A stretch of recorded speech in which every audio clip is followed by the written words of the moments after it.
do that. He's a man who wears multiple hats. One of the hats I know he wears is, correct me if I'm wrong, he is Singapore's first openly gay Christian reverend, okay, I'm getting that. Ordained, that's right, yeah. Okay, Singapore's first openly gay ordained clergyman. Did I get that right? Yes. And he serves in the Free Community Church, LGBT and non-LGBT affirming and inclusive. And he's here to read a very special essay contribution by Reverend Dr. Yap, who is in the corner. And this is, again, when Reverend Yap shared this story with me, I thought this is so personal. And I think many people may not even know about this very personal side of his life. The title is The Wounded Healer. I want to preface this a bit because Yangfa opened up with talking about suicide and losing friends. 2 weeks before I left for seminary, one of my friends jumped from a building too, and that marked really the beginning of my journey as religious leader, or reflecting on what we can do to prevent more of this. And one of the things that I must say is that if you know someone who is suicidal, tell them to call you before they do anything rash. And that's what we call the suicide pact, right? And then, and make sure that then you get help for these people. It's sad to say that, that will not prevent us from losing people we love and care about, but we do our best. This is, I wanted to read excerpts, but as I was going through, I couldn't take out any paragraph because, so I'm going to read you the whole piece by Reverend Yap, The Wounded Healer, Reflections from a Religious Leader. It was 1944, and the Japanese occupation of the Malay Peninsula was coming to an end. Malaya and Singapore were still under military rule, and I was only 15 years old. One evening, while watching a documentary in a makeshift movie hall, I was yanked out of my seat by some Japanese military police officers and forcibly thrown to the ground a number of times until I could no longer stand on my feet. After being taken to a police lockup, I was later released. I was not aware of any crime that I committed. Perhaps it was an event to satisfy the sadistic needs of some military police officers, and I was the unexpected and unfortunate victim. I had met with injustice. My leg was injured and was crippled for life as a result. That was 76 years ago. My future changed abruptly. How did I face it? Over the next few months, in the midst of my gradual recovery, I was fortunate to be befriended by a group of Christian youths who showed me love and compassion.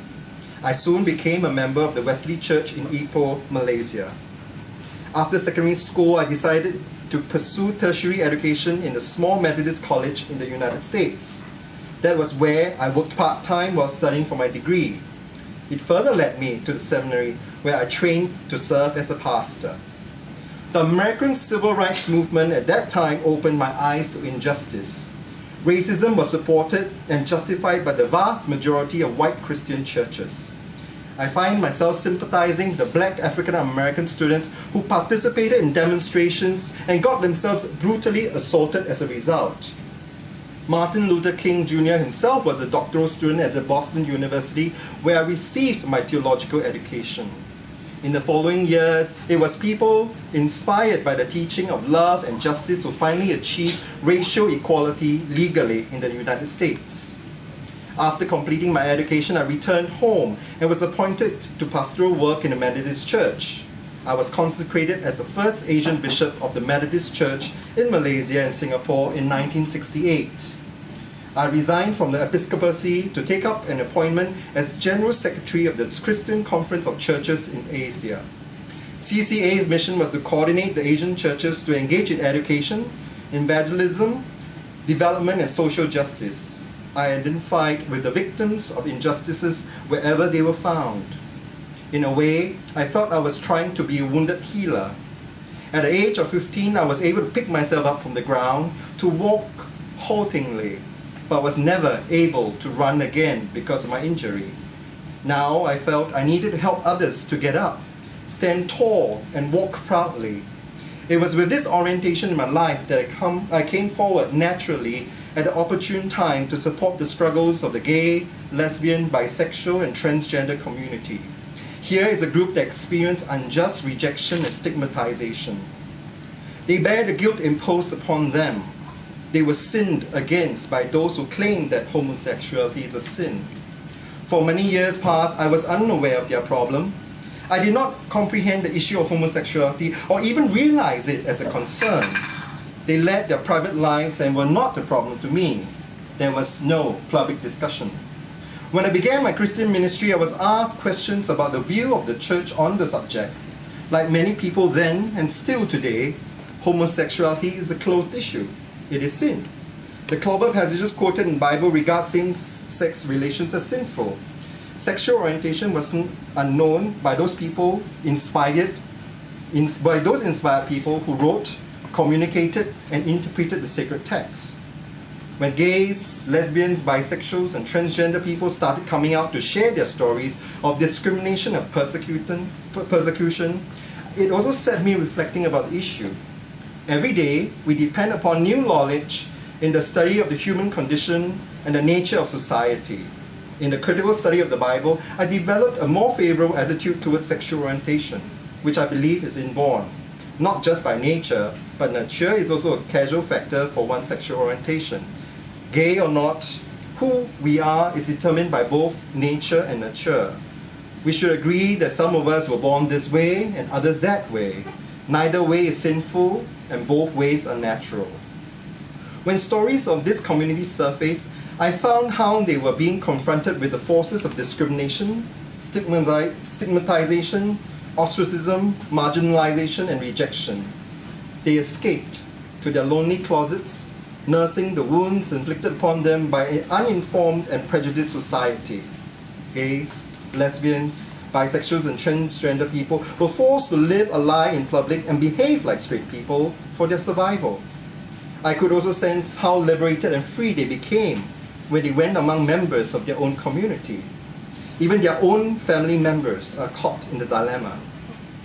Can we see the unnumbered ones we chose to give up and resorted to ending their lives? How can we tolerate such suffering? Why do we really reject them? Just because they are different? What harm have they done to others and to society? Sexual sins prevail within the gay community as much as it does elsewhere.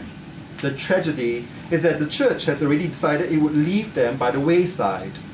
What is worse is most churches still teach that homosexuals commit a grave and unpardonable sin. They ignore and dismiss what the professionals and the enlightened have come to know about the nature of sexual orientation. Instead of a healing force, religion has degenerated into a destructive power against innocent people whose only crime is that they engage in sex differently. They continue to condemn by repeating, homosexuality is a sin, for the Bible tells me so. The minority of non-gay people, like myself, who support this marginalized community are likewise condemned and accused of condoning sin and promoting homosexuality. Can we promote homosexuality? Can we even change a gay person to turn straight? Who would knowingly like to join the despised minority group? What is so sinful about loving a gay person who is suffering? My wife and I felt the calling in recent years to help with the Free Community Church, the only church in Singapore that's gay affirming. My daughter is there to provide leadership, and her two sons are members of the music team. Outside of that, my daughter also loves working with young children, and who had volunteered in another church after-school program in Dover Road. She was abruptly asked to terminate her services when that church leaders discovered she attended FCC. Where is the so-called love for the sinner, if not the sin, when my daughter, who is not even gay, was treated in such a manner? I've learned much in my years of being in solidarity with this marginalized community and in assisting with the FCC. I've observed how this is probably the only religious institution in Singapore that genuinely welcomes everyone regardless of their sexual orientation. This has true meaning for gays, lesbians, bisexuals, and transgender people. I've also observed how they have slowly come out of their closets in the process. A good number of people have found their way to FCC from the more conservative churches when they have been asked to leave upon having their sexual orientation discovered. But they also came with years of conditioning, etched into their minds that homosexuality is a sin and they needed the grace and forgiveness of God. They carried the theological baggage that was hard to unload. But it is a difficult process for them to interpret the Bible differently from what they have been told before. They struggle to claim and confess that homosexuality is not a sin or fallen nature, but a gift from God. They differ from me in my theological views. They wonder why I come alongside them and face the same condemnation as if I were gay. They have to deal with and understand the beliefs that compel me to be amongst them. There's this science teacher who happens to be lesbian, who usually wears a baseball cap over her head. Her eyes will be looking down, and usually I make it a point to reach out to her in friendship. After a period of time, she began to feel at home, and soon was confident enough to be leader of a support group for lesbians. There's a young college student who used to sit by his lonely self, not entering into too much conversation with anyone around him. I would intentionally go to sit beside him and talk. He now sings in the choir and is also part of the musical team in charge of the sound system. There are two lesbian community leaders who are my dear friends of mine. One is Christian, the other Buddhist, and we often encourage one another to develop mindfulness and compassion for empowering the local community. A young doctor would come to me at different times and ask me what would happen to the community when I passed on, as I'm already of that right age. With teary eyes, he would be wondering, and I can sense his deep gratitude for my coming into his life and finding my presence as a source of support and comfort to him in his own journey. This is what sustains my commitment to help the gay, lesbian, bisexual, transgender community in Singapore. A small group of non-gay people join me in this, but because of our continued commitment, many wonder about us and not a few have shunned us. But I must quickly add that there are a significant number who appreciate us and share our views, even as they may be applauding from a distance. There are also children of Christians who tell me they are being misunderstood by their parents. Yet, there are other Christian parents who say to us, "We gave birth to our children. And if I know they are gay or lesbian, I will not only continue to love them, but to love them more." I honestly feel sorry for those who cannot be liberated from their homophobia. I could have been one of them too, had I stayed in my own comfort zone. But I am set free from my fears and prejudices. I thank God that my education has directed me in the search for understanding and truth. I question what was passed down as the teachings of the church. I studied the tradition that was handed down to us, and I challenge the relevance of age-old scripture in the light of new knowledge that we gain with each passing year. Lesbians, gays, bisexuals, and transgender people are everywhere around us, in our homes, workplaces, and communities. In the days to come, we will see more of them as they find courage to come out gay and proud. They too have made and continue to make their contributions towards the welfare of our society. They feed, groom, teach, heal, entertain, and serve us in all professions. They are really just people like us. Just want to pay tribute to Dr. Yap in the corner. Dr. Yap, thank you so much for writing that. And I know the room is getting a bit warm. There's a lot of energy and passion here. I want to channel some of that energy. And I know I said earlier, Miak is a man who wears many hats.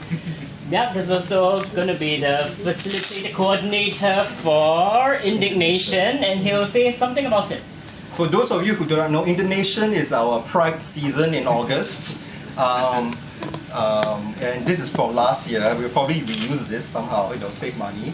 The theme this year, for those of you who don't know, and we have not been very public about it because we're just coming together with the theme is Faith in the Future. Thanks to a lot of bubbling up of things in the religious from the religious circle. Yeah.